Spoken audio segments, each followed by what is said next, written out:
году. Также те, кто впервые присоединились к нашим встречам, добро пожаловать.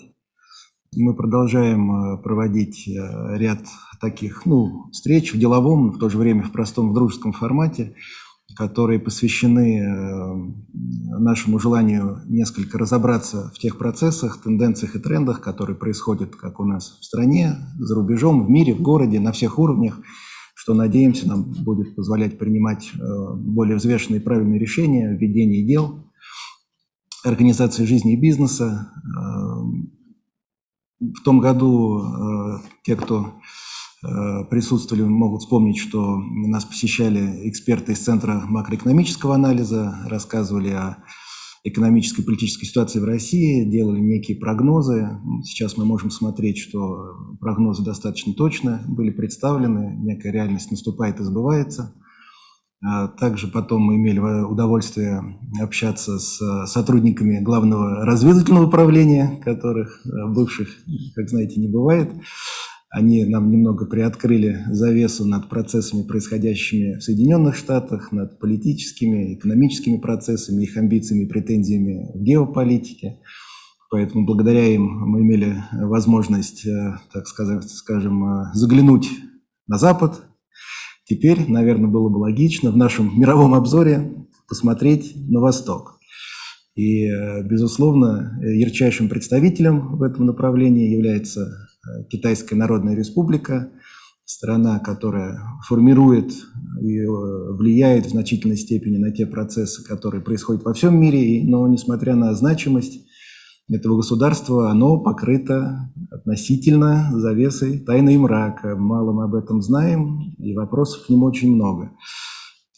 И надеемся, что сегодня нам немножко разобраться с этими вопросами и повысить свое знание поможет Николай Николаевич Вавилов, которого я рад приветствовать. Николай Николаевич в настоящее время является заместителем руководителя Генерального секретариата Ассамблеи народов Евразии и директором Российско-Китайского центра научно-технического и делового гуманитарного сотрудничества.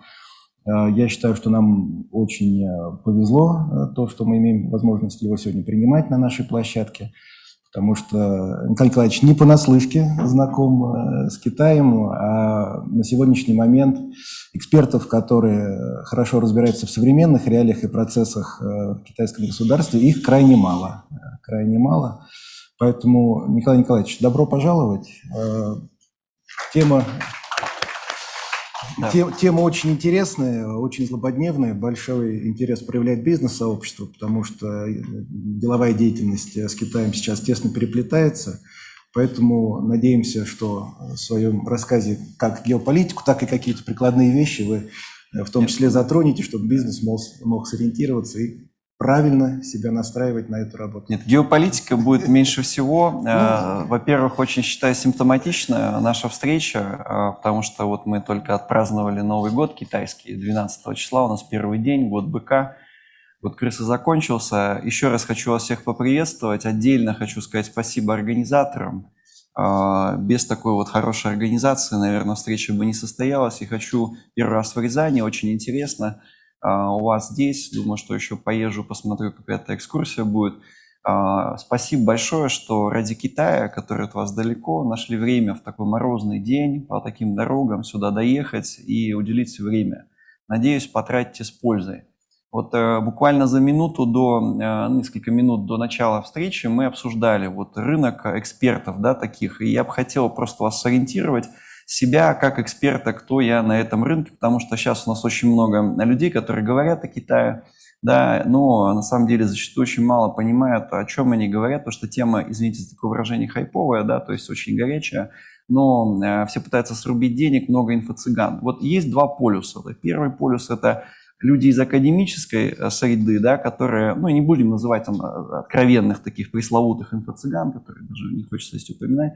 Есть люди из академической среды, которые преподают, но очень мало были в Китае, у них есть некое знание о китайском языке, они пиар, раскручены и так далее, да, то есть это один полюс, да. Есть второй полюс, это практики, которые сейчас сидят в Китае, зарабатывают деньги, ничего из своего практики и правильно не раскрывают, потому что деньги любят тишину, настоящие вопросы, которые дают их понимание дает приток средств, каких-то выгоды и так далее. Это второй полюс. Я честно скажу, что я где-то нахожусь посередине, и я в каком-то имею компетенцию, которую буду вам сейчас раскрывать. Но говорить о том, что я там познал истину, и сейчас вот после общения со мной начнется у вас сразу падать юани на счет, наверное, это преждевременно, да.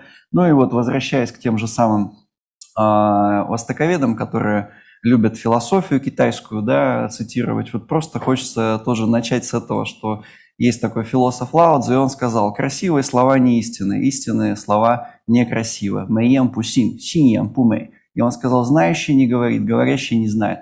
Джиджа пуен, янджа пуджи, очень просто, да, но тем не менее что-то вот из того, что я знаю, я вам буду рассказывать именно исходя из критериев оценки, то, что я вижу за последние 10 лет, за последние 10 лет, которые я был в Китае, за те 20 лет, которые Китаем занимаюсь, начиная там с конца школы и уже в профессиональном университете, будучи как переводчик, как некий консультант, как реализатор проектов, которые уже были в моей практике, да, я буду это вам рассказывать. То есть мы вместе с вами учимся, да, я вас учу чему-то, и я тоже вместе с вами чему-то учусь, да.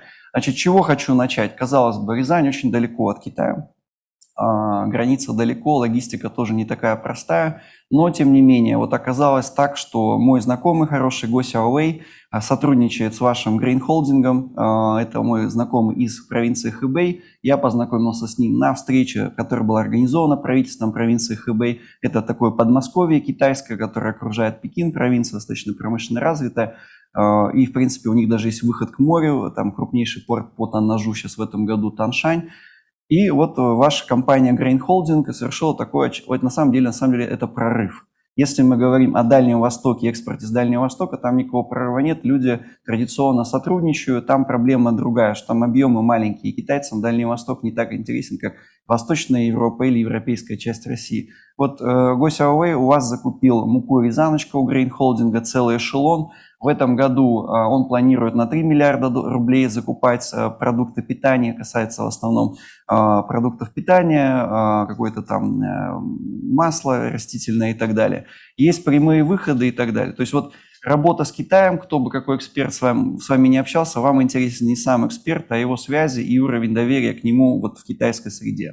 То есть вот это уже конкретика, которая касается Рязани. Grain Holding – это просто прорыв, потому что раньше мука в основном закупалась сугубо из сибирских регионов и, если там чуть-чуть есть, там с Дальнего Востока, да. То есть вот уже Китай становится ближе. Если такое глобальное противоречие, я это в Питере заметил, в Санкт-Петербурге, в Москве это вижу, люди с трудом понимают, что из себя представляет Китай, как с ними работать, но объемы и интерес китайцев в работе с европейской части России гораздо больше, чем Дальнего Востока. Простая цифра.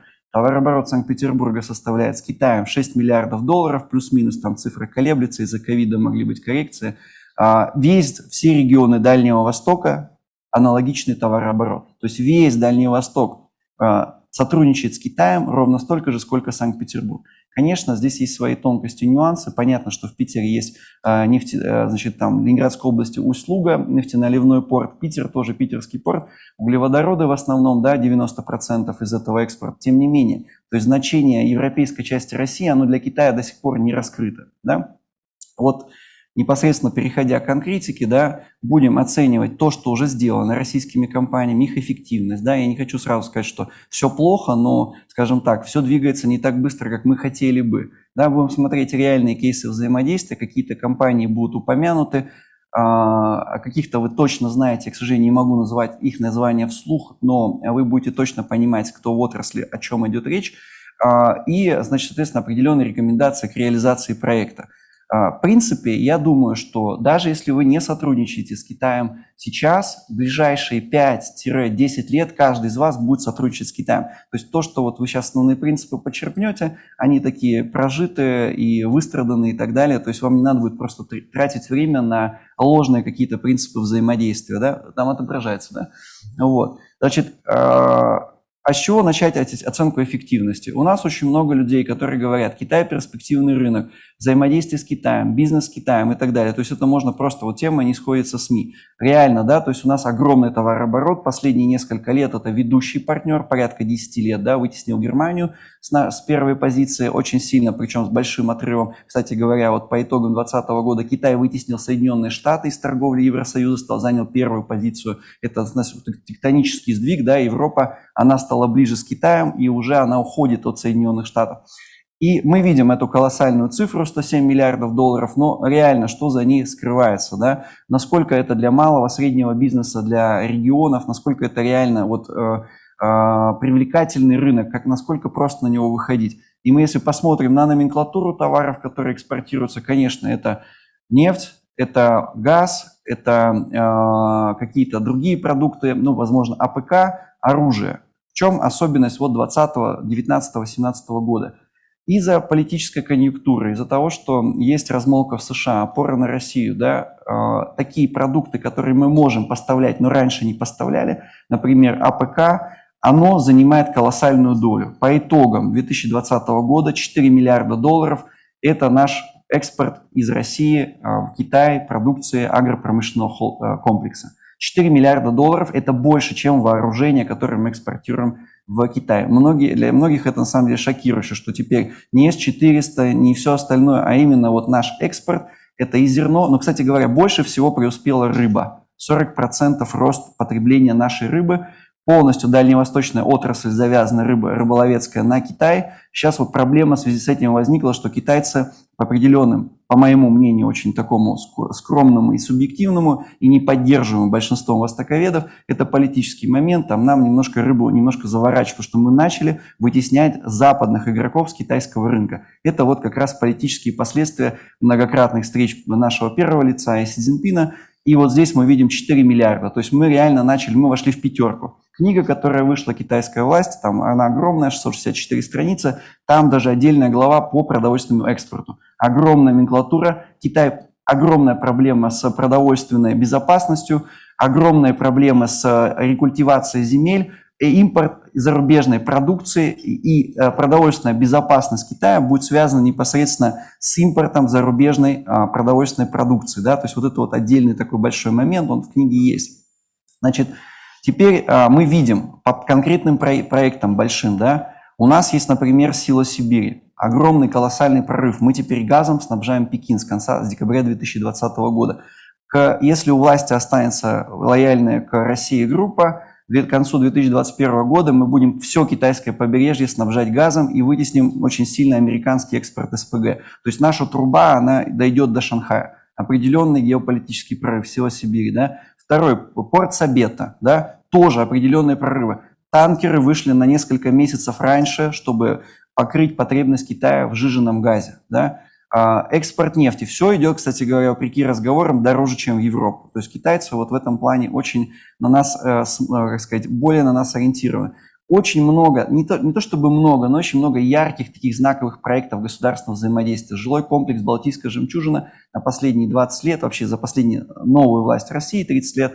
Соответственно, это самый крупный инвестиционный проект, 1 миллиард долларов. То есть вот такие проекты, они на виду. Но что можно сказать про средний бизнес? Ну вот ваша мука-резаночка, это вот, наверное, сложно сказать, что холдинг большой бизнес, но, наверное, между большим, средним и большим, да, бизнесом. Вот такой пример. И он, на самом деле, для европейской части один из единственных.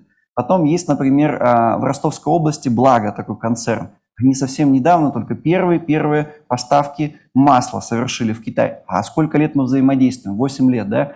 И вот это примеры среднего бизнеса. Потом мы идем, вот здесь многие, возможно, кто-то представитель малого бизнеса, да, идем на малый бизнес и понимаем, что то, что малый бизнес нам взаимодействует, мороженое продает активно с Дальнего Востока, какие-то еще другие продукции с добавленной стоимостью, в основном это кондитерская продукция и молочная продукция, ничтожная доля. Да? Попытка была вот у «Галактики», такой крупный комплекс молочного производства в Ленинградской области, выйти на Китай, тоже уперлись в стену и не могут, соответственно, реализовать свои. Ну, это средний бизнес, да.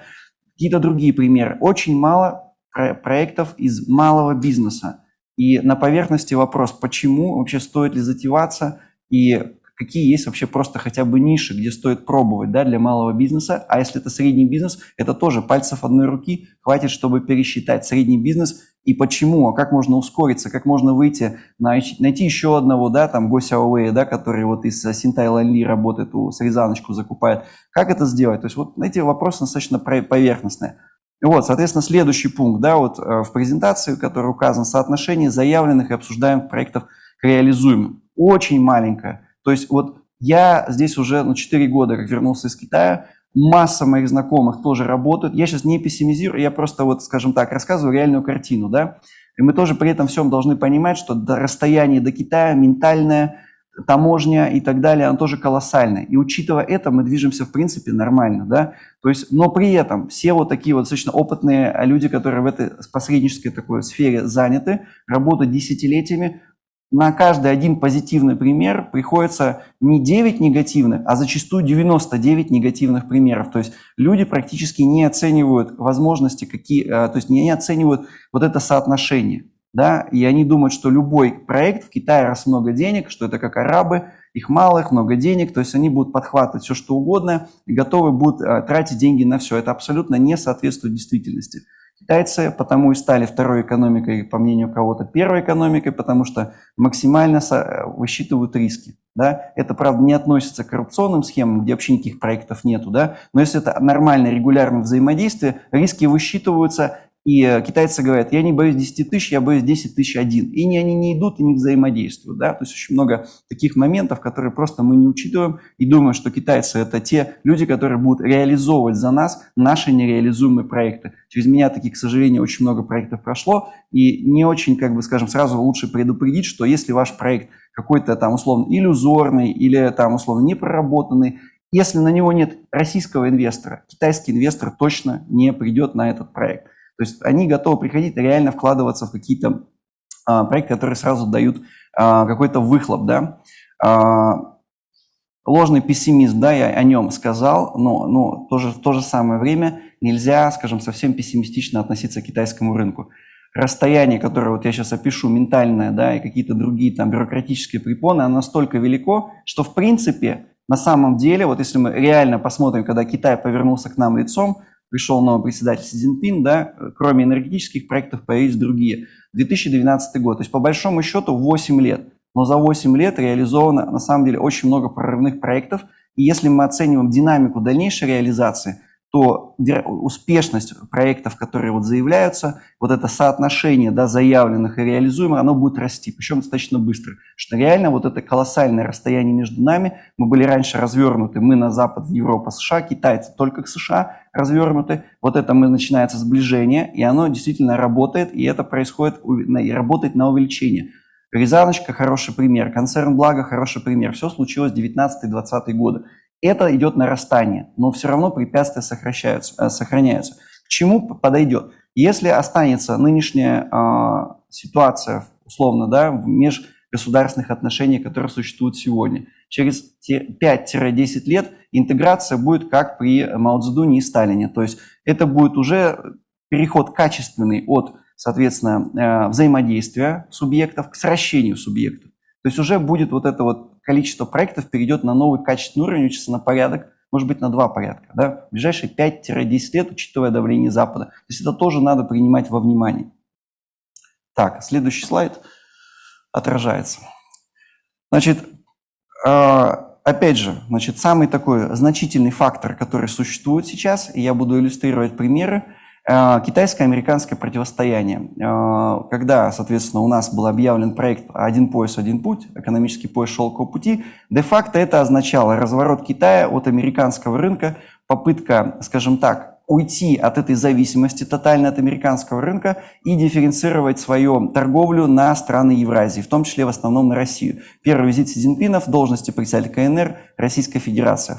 Следующие страны – это африканские страны. То есть вот это в 2013 году он совершил визит, кажется, в мае. Значит, фактор китайско-американского противостояния постоянно давлеет над Китаем. Кроме этого, противостояние происходит с союзниками, соответственно, американцев в Азиатско-Тихоокеанском регионе. Например, иллюстрирую пример. Австралия является самым слабым звеном в вот этой группе союзников Соединенных Штатов. Давление Китая на Австралию, как на самое слабое звено, чтобы разрушить этот альянс, максимальный. Что происходит в последнее время? Полностью, значит, прекратили закупку говядины из Австралии, закупку австралийского угля, закупку австралийского вина и так далее. Наши угольщики просто воспряли духом. От последние месяцы 2020 года российские компании, насколько они могли, стали замещать австралийский уголь. Это была государственная политика, и здесь мы видим прямой профит, то есть от усиления противостояния Китая со странами блока Запада растет наш, соответственно, какие-то экспорт в энергетической сфере. Да? То же самое СПГ, да? Когда начался локдауны, форс-мажор был применен к СПГшным контрактам, которые экспорт из, соответственно, Соединенных Штатов Америки. В отношении Силы Сибири никаких форс-мажоров не было предпринято, то есть американцам откровенно ломали вот этот экспорт СПГ. Но есть поправка, да? Сейчас, когда Байден пришел к власти, поменялся министр торговли в Китае, Ван Вэньтао, это как раз приграничная провинция с Россией. У него при его власти на 30% упала торговля с Россией, он бывший комсомолец, то есть отдельно, это проамериканская группа влияния. Значит, при нем сразу же на следующий месяц, в декабре 2020 года, экспорт СПГ из США возрос в 12 раз. То есть власть и ориентация в энергетике, это понятно, влияет в первую очередь. Да? Экспорт АПК, то же самое. Как только отказ идет от австралийской говядины, от каких-то, значит, экспорта рыбы и так далее, открываются двери нам. Да? Мы дальше к этому подойдем.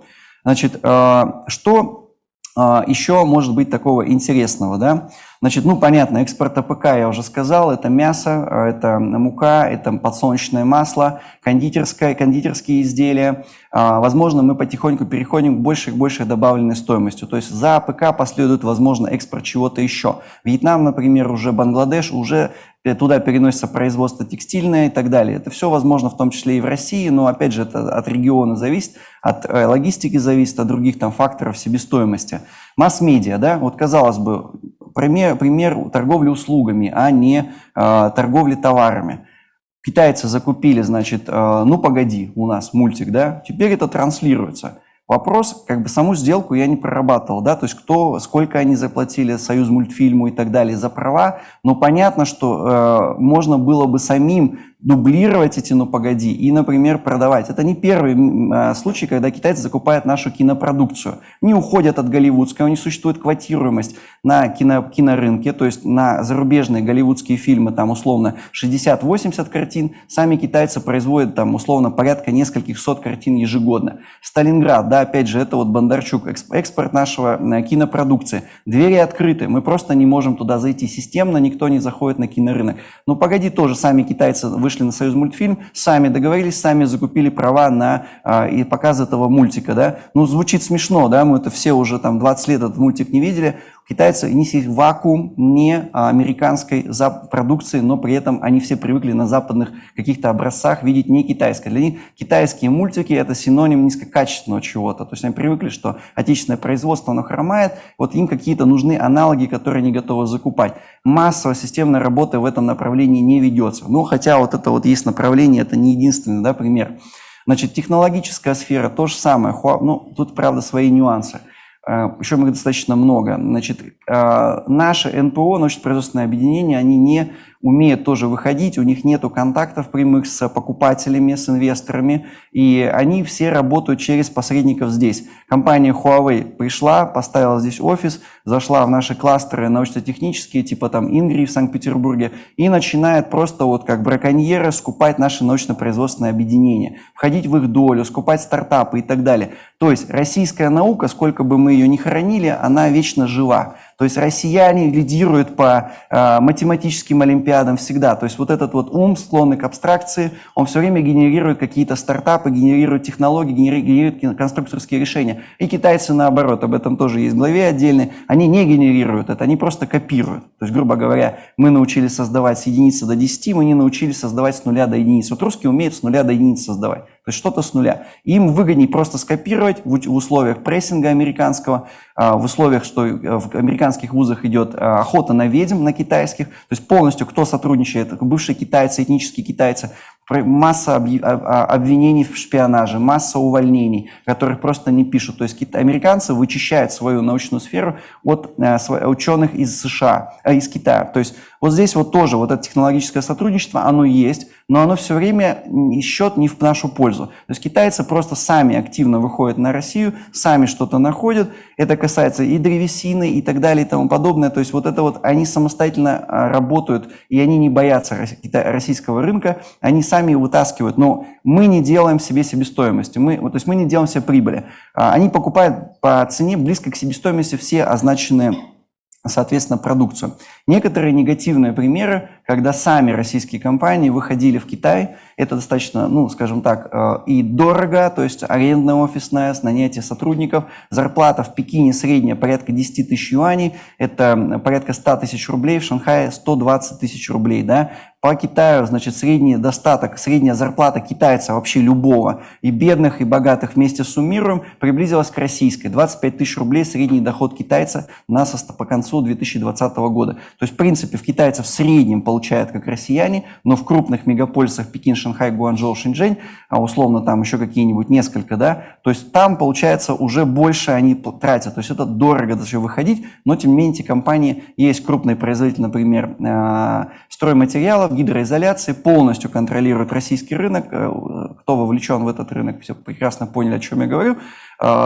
Почти 5 или 6 лет существует офис. Рынок гидроизоляции в Китае 40 миллионов квадратных метров ежегодно. Требуется покрытие, значит, подземных помещений и, соответственно, крыш. Да? Объем продаж этой крупной компании, которая контролирует полностью российский рынок, в Китае 200 тысяч метров. 40 миллионов 200 тысяч метров после 5 лет работы. То есть гора родила мышь, там 8 сотрудников в офисе, там были попытки менять, значит, сотрудников, там был китаец, глава офиса, русский глава офиса, экспат, глава офиса. Ничего не меняется. Причем продажи делает только одна китаянка, у которой родственник генерал китайской гвардии, и он, значит, на все больницы и на все, значит, соответственно, там детские учреждения, потому что ну, армия в Китае – это государство в государстве, значит, все на вот это, вся крыша и все подземные, значит, парковки, они все покрыты вот этой изоляцией. Все, дальше, куда родственников не хватает, продажи не идут. Значит, при этом, при всем, компания, когда заходила на китайский рынок, не учла очень важный момент. Значит, напыление, у нас в России есть только напыление при гидроизоляции, да, то есть там поджигается кусок, значит, внизу, и оно приклеивается на мосту, на крыше и так далее. В Китае на две части делится. На севере, как на России, напыление, потому что дождей нету. На юге только, соответственно, заливка. То есть там жидкая гидроизоляция. Люди просто не знали, что половина Китая пользуется другой гидроизоляцией. Уровень маркетинговых исследований, ну, низкий, да, так, мягко назовем это, да. При этом уже вошли, уже офис там 2 года арендуется, 3 года, 4 года арендуется и так далее. То есть вот даже на таком гигантском уровне. Хорошо, есть то, что я могу озвучить, там никаких мы соглашений не подписывали. Виксельберг, компания «Цифра», Ренова, подкомпания, подведомственная организация, дочерняя «Цифра». В Индии все хорошо, в Индии продаются наши решения и так далее. В Китае, значит, 2 года мучений, закрыли проект. Ничего не получается, хотя, казалось бы, да, что-то там из инноваций можно было бы поставлять. Сразу же там куча ошибок была допущена, просто закрыли проект. И таких примеров вот просто, я зачем это говорю? Не для того, чтобы вы там подумали, ой, не надо в Китай идти. Надо оценивать изначально, вот куда вы идете, что вы, как бы, что эта страна со своими правилами, со своей спецификой. Еще, да, пример, вот экологические технологии. Тоже. Там подписано соглашение, называть не буду. Наши ученые изобрели, значит, обычно, когда есть агропромышленный комплекс гигантский, да, значит, там куча органических отходов. 1000 тонн ежедневно, особенно если какое-нибудь там свиноводческое хозяйство в центре Китая, десятки поголовье 3 миллиона свиней, куда-то это все надо утилизировать. Что обычно в случае делается? Остается огромный метан-танк, то есть это вот все это загружается туда, и это все там месяц и так далее, и там что-то генерируется, какие-то там сжигаются эти отходы. Да? Российские ученые придумали, за буквально сутки можно модульным способом любой объем органики переработать. Вот в Пекине можно поставить 3 завода, 4 завода, и вся органика уничтожена в Пекине. Да? То есть это способ бактерий переработки вот этого вот в удобрения, в воду и в электричество. Это еще электростанция. То есть это нормально. Есть в Ленинградской области уже опытный образец, он работает, который обеспечивает совхоз один, да, Первомайский, там на юге города. Значит, уже работает. Пришли в Китай, да, замечательно, идем в Китай, значит, психология «Я Илон Маск номер 2», сейчас мы, значит, это продадим, нам 50%, значит, 5 миллиардов долларов, все, значит, на Канары уезжаем отдыхать. Не тут-то было. У китайцев уже согласована программа по переработке органических отходов. Это сжигание. По всему Китаю построено уже 40 заводов мусоросжигательных, и никого не волнует, что это все идет сажа вверх, никого не волнует, что тратится электроэнергия, никого не волнует, что это надо доставлять до этих заводов, а не строить эти станции модульные рядом. Программа энергетическая принята. Люди просто, заходя на Китай, не оценили того, что в Китае есть энергетическое планирование в строительстве, значит, всех этих мусоросжигательных заводов, и они касаются органики. Исследований проделано не было, хотя это можно было не обязательно заказывать там, значит, у Высшей школы экономики, РАНХИКС там и у кого там еще модно заказывать, просто достаточно почитать вот о системе о переработке отходов. Это не было сделано, но тем не менее, когда меня привлекли, я организовал, соответственно, какую-то вот работу по стыковке с местными властями. То есть я вывел людей на 7 провинций, 7 экологических комитетов, в том числе экологический комитет Ухани, значит, провели переговоры, меня на последнем этапе, соответственно, подключили, все, пообщались. Ну, спасибо, ребята, замечательный проект. Цикл работы энергетики и смены в энергетике 5 лет. Через 5 лет, пожалуйста, приходите. Может быть, мы уже не будем работать с ветряными, соответственно, ветрогенерацией. Может быть, мы уже не будем с этим мусоросжигательные заводы. Причем, кстати говоря, это еще и социальная проблема. Когда в Ухане строили этот завод, там вышли люди на улицу. То есть было почти там не такое акция неповиновения. То есть это очень острая для Китая проблема. Тем не менее, власти строят. То есть власти уже все распределили в своей голове и между своими родственниками, естественно. То есть как бы здесь все уже, собственно, собрана эта схема. Люди проехали, все. Нет, а ВОЗы ныне там. Да? ВОЗы ныне там. В Индии тоже это, потом есть партнеры в Индии тоже, я уже, хоть в Индии людям помогу туда, там тоже не идет, хотя все, презентация переведена, выгода от этого колоссальная, то есть это никаких тебе удобрений, то есть получается удобрения органические, да, ты от отходов избавляешься, получаешь воду для тех же животных и получаешь электроэнергию, это электростанция экологическая замкнутого цикла, не работает, да. Дальше следующий пример, электроприборы. Тоже очень большой игрок в России, значит, речь идет о молниеотводах. Молниеотводы. В России это не проблема, это нету рынка для молниеотводов, потому что у нас молнии всего лишь. Люблю грозу в начале мая, все это, больше нету грозы, да. Такие страны, как Бразилия, тропики и экватор, значит, Вьетнам, Китай, это регулярная проблема для сетевых компаний. То есть просто прошла гроза, все вырублено, нужно эти приборы постоянно менять. То есть у них рынок там. Во Вьетнаме прекрасные продажи, в Индии идеальные продажи, Бразилия прет, в Китае 0. Почему? Китай – это огромная страна, где просто на одну провинцию, опять извините за то, что я Хубэй, вот не к ночи упомянут, это Ухань была, да, значит, там 5 миллионов этих электроприборов требуется, 5 миллионов ежегодно, 5 миллионов устройств, они их меняют после каждой грозы, они не могут по-другому. Эта компания производит. Объем продаж, значит, да, 5 тысяч в год. 5 миллионов и 5 тысяч. Очередная российская компания. Почему? Значит, а тут другой ответ, да. Исследование сделано, все правильно, прекрасно понимают.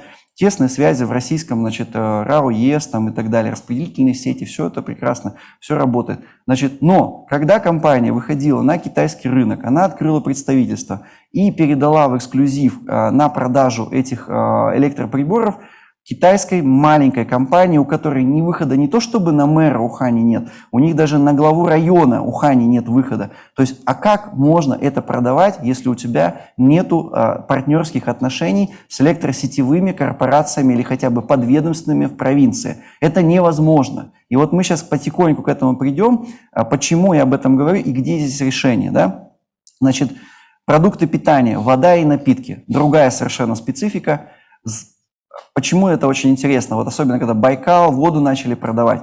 Значит, в Китае практически невозможно продать собственную воду. На протяжении 10 лет я видел только 2 иностранные зарубежные воды. Эвиан и Дом Периньон. Все, больше ничего просто близко не подпускается. Китайцы свою воду сами и воздух китайцам сами продадут. То есть сюда зайти со своей водой это практически нереально. Поэтому, когда удивился, когда услышал, что из Байкала будут воду поставлять, для меня это было как вот с Рязаночкой прорыв. Я думаю, ничего себе, дошли на такого уровня, что уже воду им сейчас будем продавать. Да? То есть это что дальше, это одному богу известно. Нет, поднялся шквал патриотический, они выпьют наш Байкал и так далее. Зарубили вот эту тему. В Китае невозможно продать собственную воду. Значит, у меня есть знакомый, да, один, который просто прогорел, на самом деле, у него бизнес, он очень много вложил, поставил воду, на самом деле вода как будто бы наливалась в Польше, компания в Аляске, чтобы ничего общего с Россией не иметь, что Россия не бренд. Ну, для многих китайцев бренд это что-то вот из-за рубежа, вот Америка, там, Европа, там, Исландия и так далее. Все, просто таможню не прошла эта вода, она осталась стоять на складах.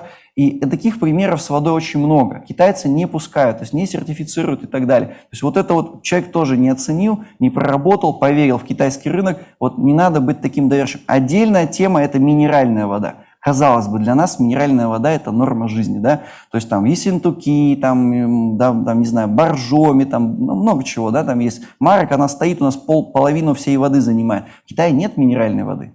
Почему? Да? То есть никто не может сказать, это относится к вопросу о биодобавках. Тоже очень интересная тема, биологически активных добавок. В Китае есть своя традиционная китайская медицина, которая наживается на китайском народе 2000 лет и не хочет никого пускать из иностранных игроков, которые были бы там рядом. В Китае есть такое вот понятие, как пить, значит, чай из трав. И на каждом, вот грубо говоря, как у нас шаверма, в Китае вот этого чая из трав на юге особенно стоит, дешево, пол-юаня, выпил, оно там лечебное и так далее. Никто минеральную воду не будет запускать просто так. Как у Дом Периньона получилось, не знаю. Эвиан, наверное, с французским правительством там договаривался, вот только после этого могло поставить на все, соответственно, полки китайские. Кстати, Coca-Cola появилась в 1982 году, первый завод Китая, по-моему, раньше, чем в Советском Союзе. Там тоже была договоренность на уровне министра коммерции, ну, министра торговли, да, если по-другому называть. То есть вот здесь вот по поводу биодобавок то же самое. Традиционная медицина китайская, вам будет предложено руки, там, крылья ласточки, мясо ласточки, там, не знаю, жуки какие-то, еще что-то, да. Вы со своим каким-то продуктом российским, да, панты, вот эти, как и пуанты, или как называется, оленьи рога, да, то есть вы туда тоже не войдете, потому что все это вы можете провозить только в чемодане контрабанды. Никто вас не будет согласовывать. У них задача свои вот эти корешки продвигать. Есть госпрограмма китайская по поддержке традиционной китайской медицины за рубежом. Китайцы готовы спонсировать открытие здесь центров, привозить сюда своих врачей. Это государство делает так, чтобы вас вытеснять из вашего рынка в этих биодобавок. Есть такой продукт чага. Чага до сих пор не сертифицировано и до сих пор проводится в Китае, значит, контрабандно. Как китайцы себя ведут при виде чаги? Их привозят в лес, они начинают всей толпой, все 100 человек сбивать вот эти грибы и набивать себе сумки и пакеты и так далее. Это не байки, это реальность, да? У нас, казалось бы, чего проще, да? Чагу взял и поставляй себе чагу. Вот она растет, она вся там, не знаю, вся европейская часть в России просто в ней. Пожалуйста, невозможно. Ни согласования нету, как сказать, ну не знаю, может быть, это чагу на межправительственную комиссию вынести, тогда согласуют. Я не исключаю, что это единственный вариант на самом деле. Потому что чага, это вот ее возят там просто, там я просто свидетель был, как эти производители упаковывают красиво и за бешеные деньги везут китайцы, просто на ней сидят. Но она действительно, на самом деле это действительно очень такая полезная вещь, но китайцы просто знают про это и покупают, но экспорта нету, ничего не налажено, да. Фармацевтика тоже отдельная большая песня. Значит, фармацевтики тоже, все наши российские успехи связаны с вытеснением американских компаний. Так же, как и, ну, и швейцарских, да, так же, как у нас в Китае. Большинство рынка контролируется, соответственно, там, Роше, там, еще что-то, да, могу путаться в названиях, да. Наш приход той же компании Биокат был связан только с одним обстоятельством. Это антиамериканская политика Китая. То есть там все, вот, грубо говоря, дженерики и так далее, все, что там с раком связано, все это производилось американцами и очень плотно. Американцы, швейцарцы и англичане контролируют эту отрасль. Причем мафия фармацевтическая в Китае, английская особенно, это просто, это, ну, как сказать, хрестоматийно себя ведет. То есть, если не путаю название, GlaxoSmithKline, такая есть широко известная в узких кругах корпорация, ее представитель в Китае, англичанин, вот удостоился чести, в кавычках, быть первым посаженным на реальный срок представителем, значит, зарубежной компании в Китае. Этот человек, он дошел до того, что он начал покупать депутатов региональных парламентов, чтобы они продвигали. Но это не конец истории. Да, ему дали, но он вышел досрочно. И выйдя досрочно, он в одной из партийных крупных изданий публиковал открытое письмо, естественно, он заплатил за рекламу, где поблагодарил партию и правительство и продолжил, видимо, свою деятельность. То есть вот здесь вот так делается, да. То есть вот такие примеры, они, в принципе, многочисленные. Про то, что там, значит, отправлять мед, башкиры уже весь мед из Башкирии отправили, китайцам больше не нужно столько меда, уже все, кто мог, вот был такой период, просто мне каждый третий спрашивал, мед, можно ли отправить мед, все занято уже, да, здесь мед уже больше нам не нужен. Уже даже есть производители в Ленинградской области янтаря, не янтаря, а янтарной воды, то есть они добавляют, я не знаю, что китайцы любят янтарь, они подумали, что хорошо бы делать янтарную воду, тоже биоактивная добавка, то же самое, никакого прорыва, мед там с янтарем, еще что-то. Уже вот эта тема тоже не работает. Значит, следующий слайд. Так, значит, теперь обобщим то, что мы сказали. И когда мы начинаем работать с китайским рынком, вот есть вот стабильно несколько факторов, которые есть. Высокая конкуренция. Значит, есть ложное понимание в европейской части России точно, вот уже дальше Урала уже есть, нет, уже по-другому все это. Китай воспринимает уже как реальный геополитический центр.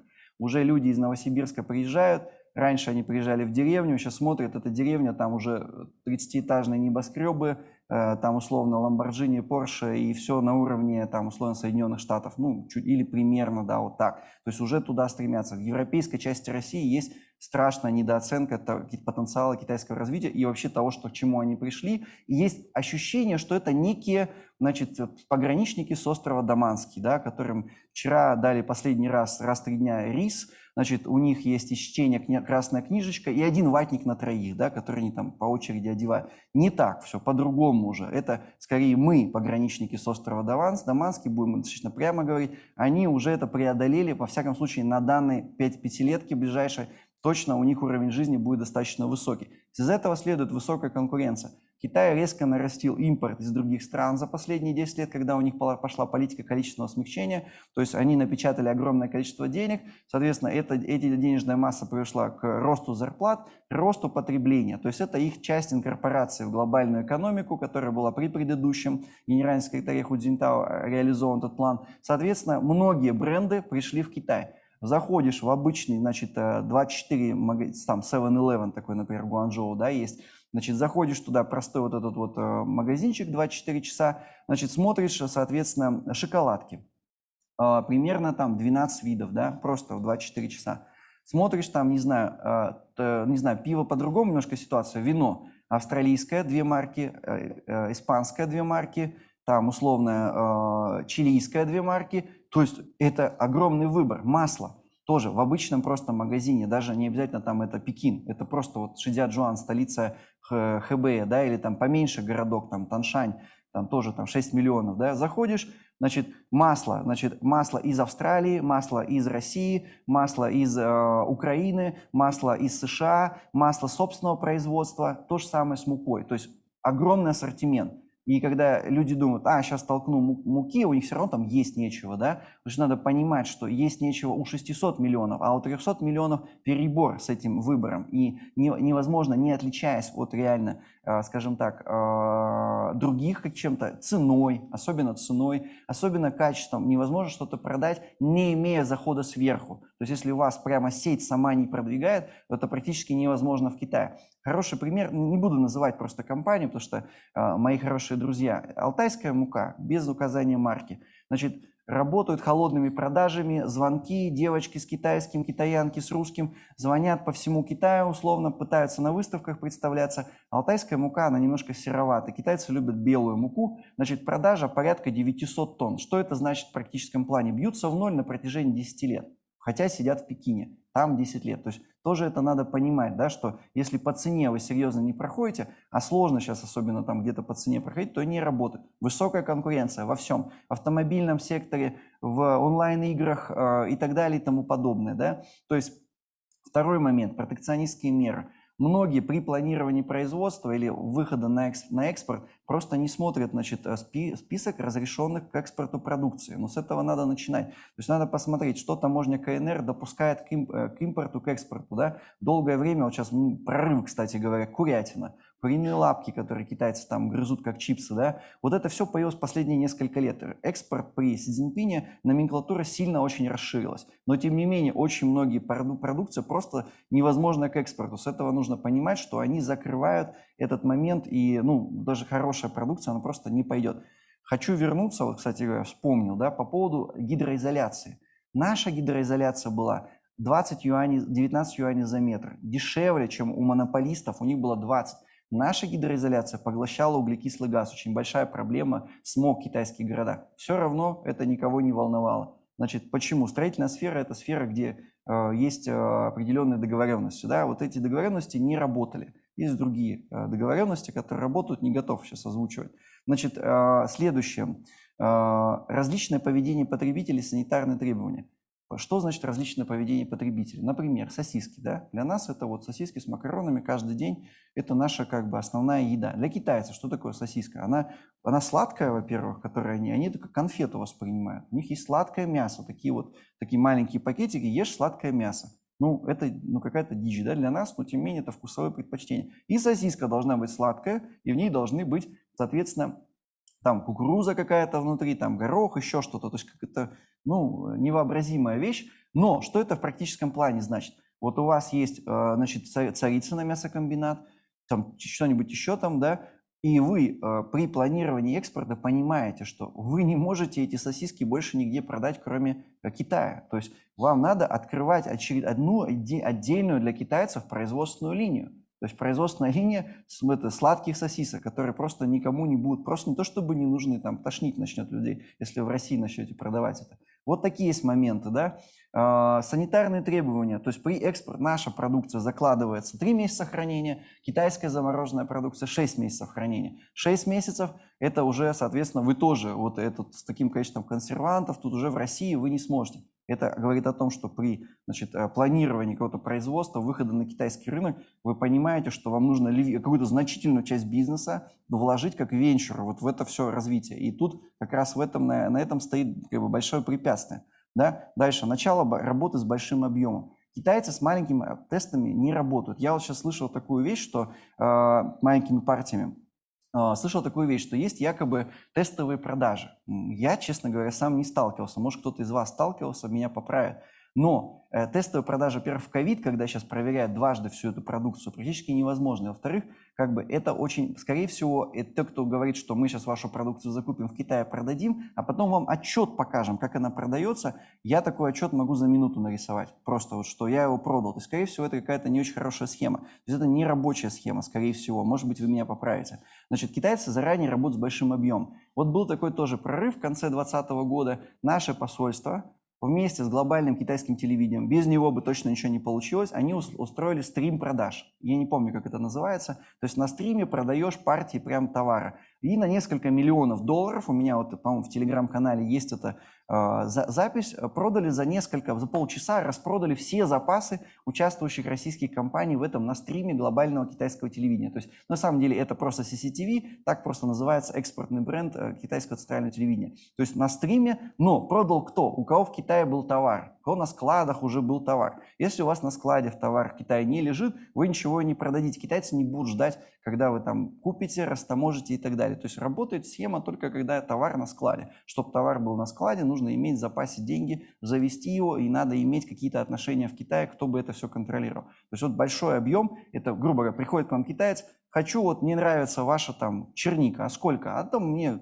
пару эшелонов, сразу вот. Завтра есть? Нету, все, я тогда поехал там в Канаде чернику покупать, условно, да? Все, то есть вот готовы к этому, мы не готовы. Мы привыкли какие-то европейские небольшие поставки по СНГ. И честно скажу, вот это общее мнение многих людей, которые работали в китайских компаниях, и, в принципе, китайские компании очень близко подошли к мировым стандартам. То есть это уже не Вьетнам, не Лаос, не Монголия, это мирового стандарта компании. Россияне, к сожалению, очень плохо работают самостоятельно на внешних рынках. Просто, не только на китайском, но в целом. То есть это тоже надо много чему учиться. Но китайцы, опять же, приходят и просят большие объемы сразу же. Значит, отсутствие выхода на крупные оптовые и розничные сети – это следующий пункт. Действительно, думать о том, что там вас руками оторвут, вы привезете свой товар, неправильно. Если ваш товар конкурентен, если вы нужны китайцам, он уже вчера у вас все купил. Это касается леса, нефти и так далее. Если к вам еще китаец не подошел и не купил, значит, у вас товар не интересен. Китайцы мониторят рынок гораздо больше, чем мы. То есть они повсюду, они понимают цены, они между собой обмениваются информацией. То есть думать о том, что вы сейчас что-то предлагаете, там, вот, и сейчас китайцы начнут это покупать, это не работает. Вот, кстати, хочу вернуться к напиткам. Да? В связи с антиамериканизмом, начавшимся с 2012 года в Китае, компания китайская, кажется, производитель воды Нунфу, но я могу путать, крупнейший производитель воды вообще в Китае, это самый богатый человек, который перегнал Алибабу в этом году. Значит, кажется, Джун Шаншань его зовут. Да, или Джун Тантань. Значит, это самый богатый человек Китая на данный момент. Они запустили рекламу кваса по-китайски сами. Квас, какой-то там мерзкий квас, который сладкий, какой-то, ну, какой-то китайский квас. Ну, раз квас, как бы хорошо, да, российская продукция. При мне, значит, постеры в этом метро пекинском, китайские соцсети, все было заполнено этой рекламой. И модели его рекламировали, и то, и все, и пятое, десятое, но не пришлось. Даже когда крупная китайская компания пытается придумать аналог Кока-Коле, не сработало. Даже сами китайцы, вложив колоссальные деньги, а это реально огромные были деньги, не сработало. Квас китайский, вот это голосы, они так назвали, ну, не пошел. То есть вот здесь вот это то же самое.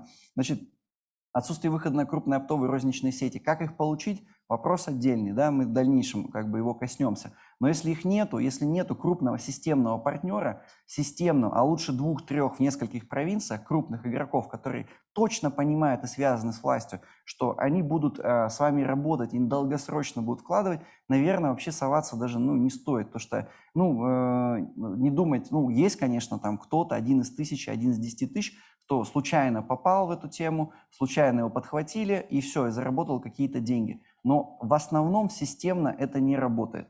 Значит, дорогая логистика для европейской части. Действительно, проблема очень большая. Сейчас вопрос такой стоял при отказе от американской сои. Для китайцев вопрос сои очень важный. У них белковое питание на очень значительную величину зависит от соевого так называемого сыра доуфу, ну или тофу там в нашем в ресторане, в нашем ассортименте он вот так называется. Да? Значит, для них это значительная часть получения протеина, белка. Делается из сои. Соя американская, порядка 10, 20, 30 миллиардов долларов в год. Колоссальная величина. США и, соответственно, министры проамериканского блока китайского правительства стимулировали закупку американской сои десятилетия. Пришли наши пророссийские министры, значит, к сожалению, уже не у власти последние 2 месяца. Значит, поставлена задача во все кабинеты, министр Джун Шань зашел во все кабинеты, министр экономического развития, Минсельхоз и так далее. Дайте сою. То есть это вот его мантра была 2,5 года. Сою не дали. Соя на Дальнем Востоке 1 миллион тонн производим. Китайцы потребляют десятки миллионов тонн. Проблема в чем? Возможности к соепроизводству на Дальнем Востоке очень маленькие. Соответственно, есть запрос, а можем ли мы эту сою выращивать для Китая как бы, системно на нашем, там, условно, Краснодарский край, там, Ставропольский край. Очень много требований, там есть вопросы по почве, есть вопросы, что соя это невыгодно и так далее. Но есть вопрос с логистикой, то есть с эту сою себестоимость резко увеличивается, если ее везти контейнерами и так далее. То есть вот здесь вот этот вопрос, в него может многое встать. И это как раз сельхозпродукция, потому что она объемная, это касается очень сильно. Потому что если Дальний Восток, то логистика не такая. Если это Питер, если это новый порт под Новороссийском, это вообще, кстати, в основном отправляет на Китай. Вот новые, которые мощности портовые ввели, значит, под Новороссийском, они на Китай в основном работают. Где есть портовые мощности, они все работают на Китай. То есть Питер, вот там выгодно строить. В Рязани уже это железная дорога. Если железная дорога, тут как бы 2 раза дороже, чем море. Правда, быстрее, на 20 дней. То есть это вот задает как бы тренд для понимания, какая номенклатура будет доступна для экспорта. Значит, теперь плюсом, хватит о минусах. есть Си Цзиньпин, слава богу, пока, да, значит, есть лояльность центральных региональных властей. Как минимум, если вы сделаете запрос в торгово-промышленную палату китайскую, региональную или центральную, по-китайски они, правда, называются комитеты по стимулированию внешней торговли, значит, если вы делаете, вас, скорее всего, примут как дорогого гостя, то есть хотя бы для того, чтобы показать начальству, что с вами работают. То есть есть лояльность властей, есть возможность их теребить, требовать партнеров. Партнеры лучше всего находить через торгово-промышленные палаты в Китае. Они гораздо мощнее, чем в России. В России торгово-промышленные палаты, они, скажем так, ну, извините за такое выражение, рудиментарны по отношению. В Советском Союзе не были мощные, по сравнению с Советским Союзом они стали не такие мощные. В Китае торгово-промышленные палаты, например, я был в торгово-промышленных, многих, на самом деле, регионах был, но в Хэнане центральная провинция, такая аграрная, такая красная, такая там, словно там красные совхозы и так далее. Торгово-промышленная палата в центре города небоскреб, значит, 3 этажа у них, такая-то огромная организация, да. Значит, они предлагают системных партнеров. Те, соответственно, руководители, которые связаны с внешними связями в Китае, вы к ним подходите в рамках диалога, дайте нам системного партнера. Вот через неделю вам точно какого-нибудь, значит, племянника посоветуют. И, например, здесь такая компания Илим, которая древесину поставляет и так далее, Илим Тимбер, да, они так нашли себе в Сычуане в каком-то там седом 93-4 году. Мой знакомый приехал в Сычуань, поговорили с торгово-промышленной палатой, значит, им выдали какого-то племянника там, руководителя торгово-промышленной палаты. Он там, вообще, это была смешная история, байка, там чуть ли не на велосипеде и в ватнике к ним приехал, все, вот теперь и с этого началась точка входа Илим Тимбер. Ну, хотя у них продукция востребована, но тем не менее, они так нашли себе партнера. Не на выставке, ни какого-то неясного человека, который ни с кем не знаком, который не даст рынок, а вот реально вот так вот по вертикали. Китай более вертикально работает, чем мы, я бы даже так сказал. Но если ваш продукт не, там, не знаю, что-то там такое невиданное, да? Значит, второй момент, о котором я уже много раз говорил, санкции Запада в отношении Китая, да, коррекция стратегии продовольственной безопасности. На самом деле, коррекция всех стратегий безопасности, не только продовольственной, но, то есть, например, там, продукция Неокр, да, там, разные там наши стартапы и так далее. Все вот это вот, по большому счету, стимулирует это размежевание с Западом, очень сильно стимулирует наши возможности. Надо только, как говорится, больше технологично подходить к этому, более методично, более системно к этому подходить. То есть в целом санкции Запада крайне сильно стимулируют. И в Китае очень многие завязанные во власти бенефициары на Запад очень сильно переживают, что вот этот корабль, он реально разворачивается в отношении России. Значит, ну и уже то, что, о чем я говорю, что есть сеть уже созданных контактов, не надо стесняться формальных встреч с китайцами, да, то есть приезжает какая-то делегация, сейчас ковид пройдет, дай бог, там, к июлю, там, ну, не знаю, постучать надо по дереву, да, значит, июль, там, условно, август, уже снова они начнут сюда приезжать, там, в Москву, в Рязань и так далее. Держите руку на пульсе, приезжает какой-то там руководитель, да, неважно какого ведомства, очень интересно, бизнес, познакомьтесь и по Вичату пообщайтесь, мы к этому перейдем, это наша лекция будет носить еще и конкретный характер, очень прикладной, вы к концу дня, значит, научитесь общаться с китайцами, я вас научу. Вот. Не шутка. Значит, это все способствует нашей работе. Значит, 2 типа проектов, которые существуют, это мы вот рассматриваем, да, не обязательно же экспорт сейчас, мы рассматриваем еще и, соответственно, и создание здесь совместных предприятий. Значит, если вы, мой личный пример, я выводил европейскую компанию, которая производит тесты африканской чумы свиней.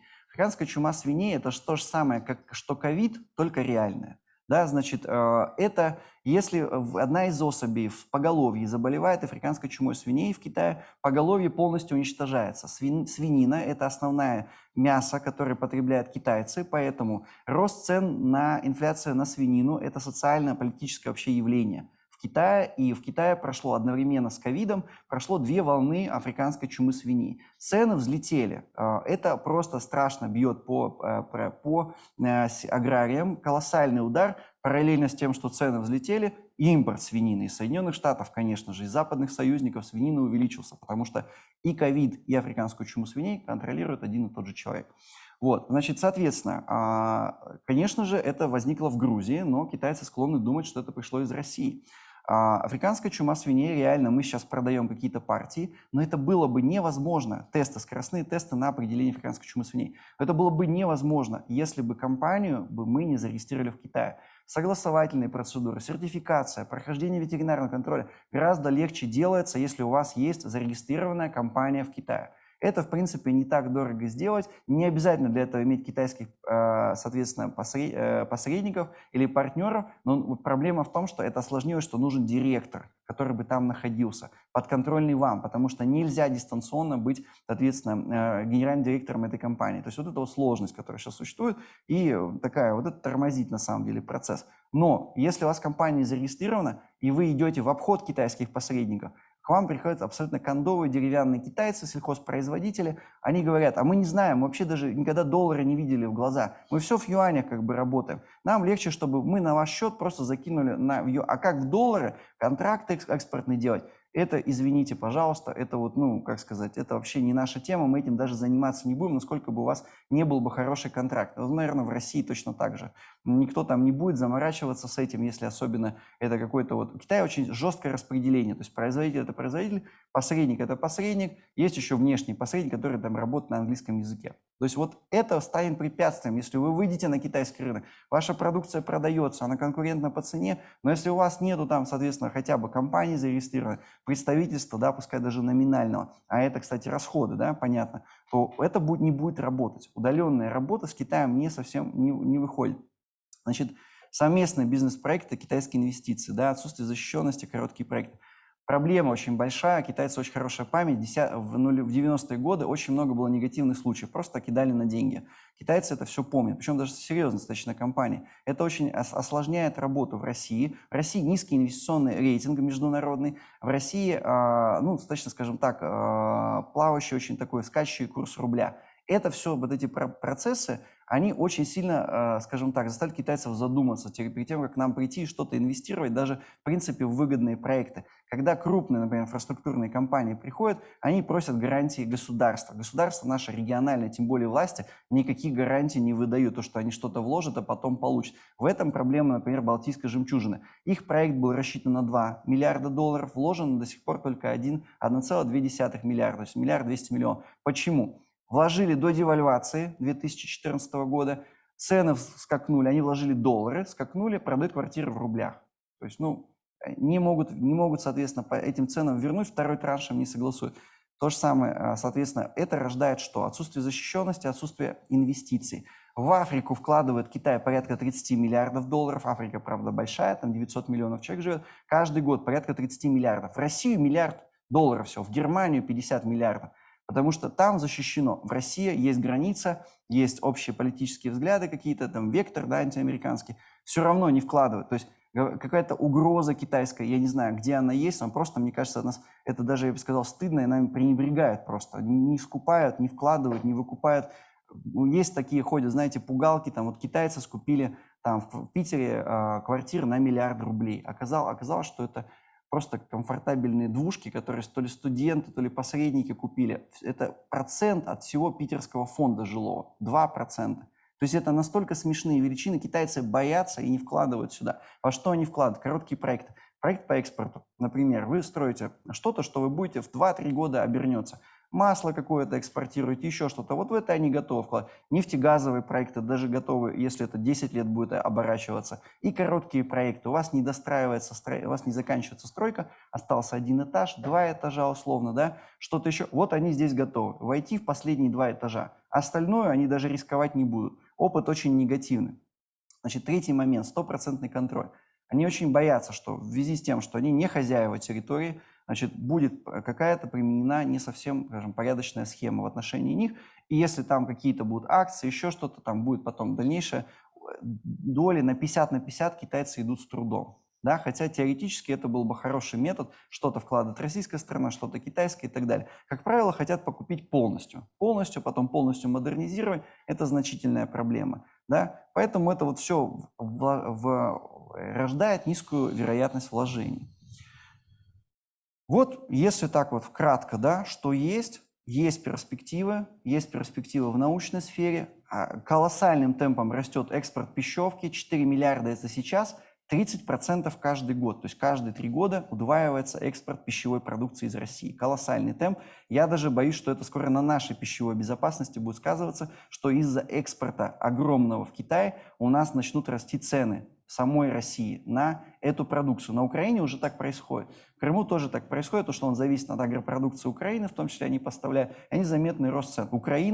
Для Украины в 2020 году Китай стал самым большим торговым партнером. Внимание, товарооборот Китая с Украиной, Украины с Китаем в 3 раза больше, чем российский. В 3 раза больше. Да? То есть не Германия даже, которая рядом, да, там, не Австрия, там, и еще что-то, а именно Китай уже забирает Украину, и именно агроэкспорт. Еще железная руда немножко военной, значит, продукции. Но в основном это то, что Китай полностью забирает из Украины, не только из Украины. То есть скупка идет продовольствия по всему миру. Значит, вот на самом деле не все так печально, но вот есть некая общая специфика, которая, может быть, чтобы вам потом на личном опыте не тратить время, чтобы вы понимали. Значит, длительный этап согласования. Ну, из-за того, что китайцы, у них низкое доверие между собой, в первую очередь низкое между собой. Я был сам свидетелем не того, как русские кидали китайцев или китайцы кидали русских, а китайцы кидали китайцев. То есть вот причем это было, ну, просто уже после там, то, что эти китайцы уже там 2 года там условно там 100 литров спирта выпили, да, и уже там чуть ли не переженились между собой, все равно был разрыв. И это было, это было. И китайцы очень плохо доверяют друг другу. Поэтому в целом в культуре есть очень длительный, это они доверяют родственникам, да, с лодки это и не выпрыгнешь, но всем, кто не родственники или не дальние родственники, не из вашей деревни и так далее, они не доверяют. Длительный этап согласования. То есть, грубо говоря, не ждите, что вот русские как, познакомились, понравились, все, поехали, да, деньги на счету.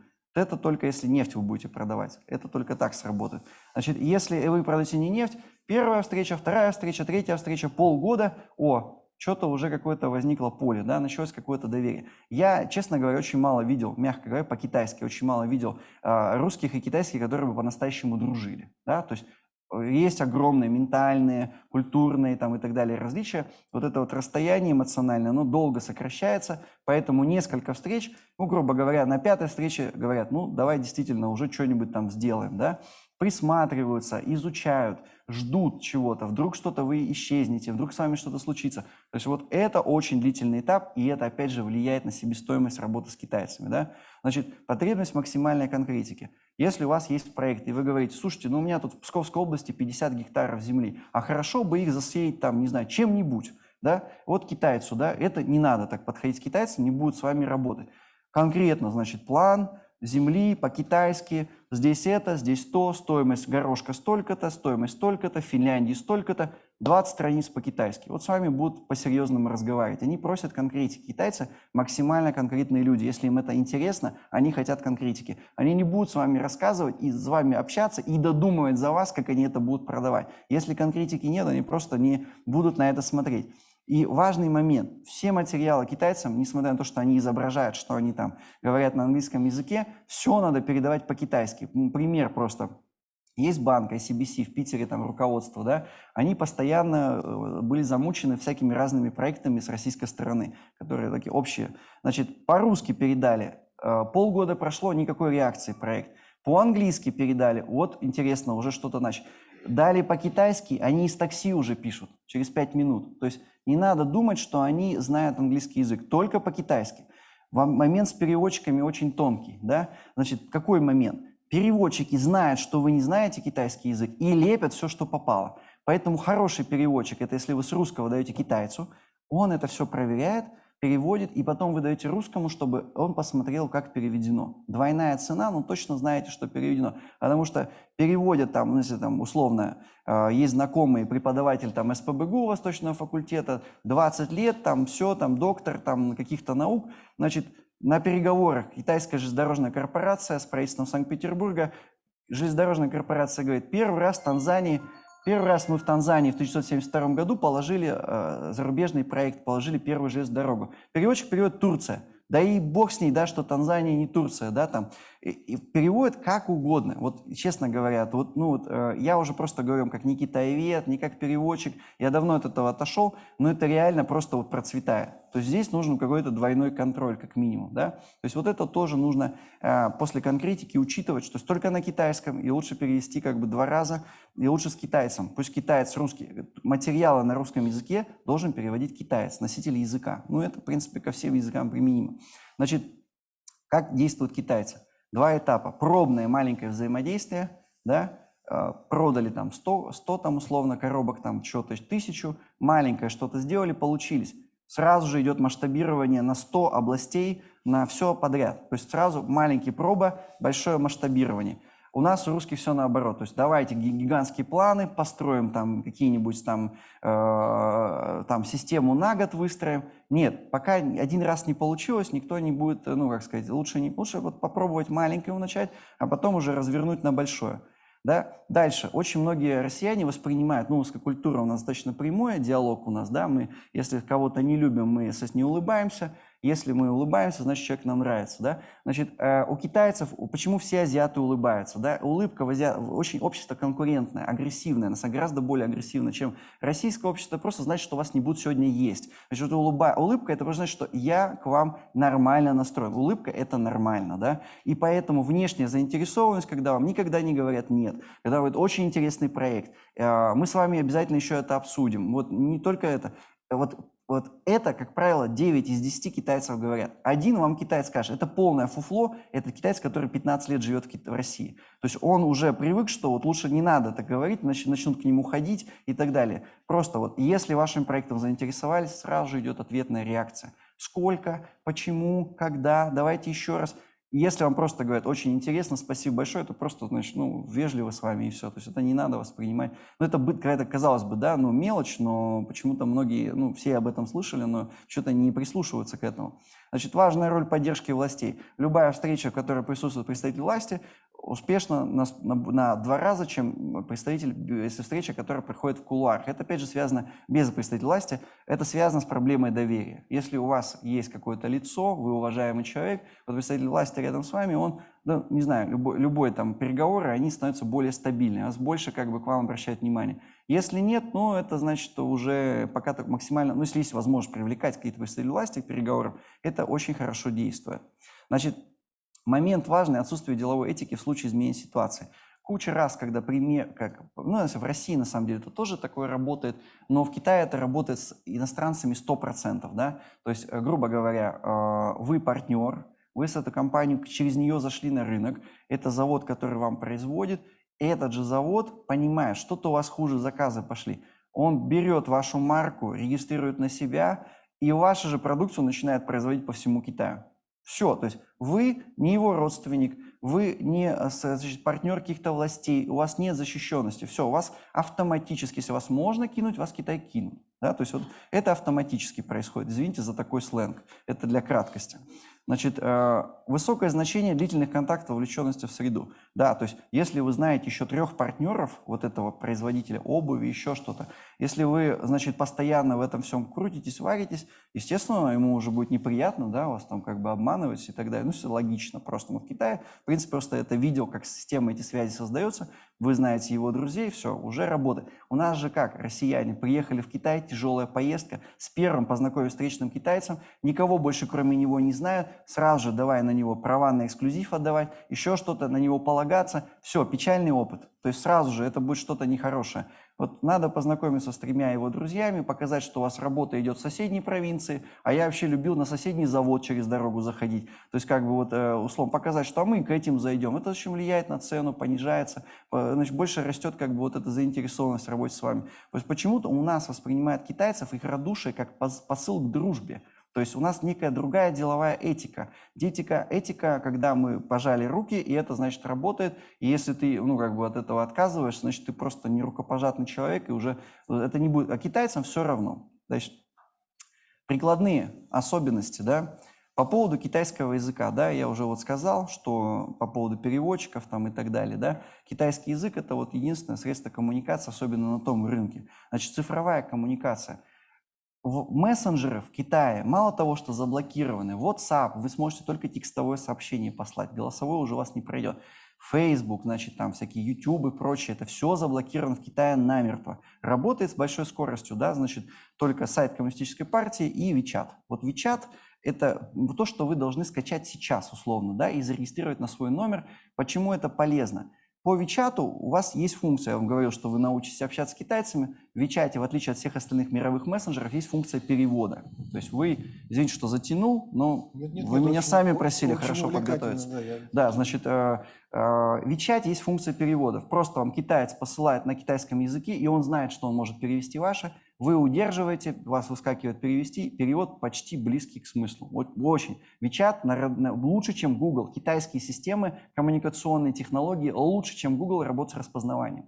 Да? То есть они, даже более того, WeChat уже голосовое распознавание включил, чтобы не слушать, когда на встрече сидишь, а китайский только язык пока распознает, но на русский переводит текст, да, и вы по-русски можете написать, и он будет близкий к смыслу. Естественно, спецификацию, если вы, значит, ядерную бомбу продаете, наверное, нужно заказать перевод, да, но если что-то попроще, да, там, где есть несколько, 3-4 показателя, да, то нужно, наверное, как-то уже можно в WeChat это пользоваться. Поэтому WeChat лучше сразу установить, он есть, привязать его к номеру. Есть такой лайфхак, который мало знают, WeChat привязан к телефонному номеру. Хотите китайца добавить в WeChat, чтобы с ним не созваниваться, добавляете его по телефонному номеру, он, скорее всего, привязан, пишите ему, все, у вас коммуникация, хотя бы текстовая. Раньше этого не было 3 года назад, сейчас это есть, очень удобно. То есть это просто сокращает, скоро переводчики просто вымрут. Ну, такие простые, скажем так. Значит, попробуем последний слайд. Да. Значит, себестоимость китайского проекта. Мое глубокое убеждение, что для малого бизнеса, тем более микробизнеса, вот работа с Китаем пока, мягко говоря, невозможно. Да? Значит, вы думаете, что если китайцы все сделают за вас, у вас просто есть продукт, я уже это объяснял, это не работает для несырьевой продукции. То есть если у вас продукция, которая добавленной стоимостью, кондитерка какая-то, мука, здесь уже нужно, соответственно, понимать, что здесь вы должны дорабатывать сами. И китайцы просто не узнают о вашем существовании, если вы сами не будете, соответственно, продвигать какую-то свою продукцию, сами бегать и искать клиентов. Значит, администратор-переводчик – человек, который все испортит, да? Значит, затраты на фонд труда руководителя и администратора. Значит, есть мнение, что вот были такие крупные достаточно игроки, сейчас найду девочку с китайским, она за 25 тысяч рублей в месяц, ничего подобного, значит, там потом имя с фамилией, там было, в общем, просто какой-то трэш, ничего, девочка с китайским знает, что вы тоже не знаете китайский, да, она не знает, и вы не знаете. Вот, значит, преимущество на ее стороне, да, значит, средняя зарплата до ковида в переводчиках китайского языка 100 тысяч рублей в месяц.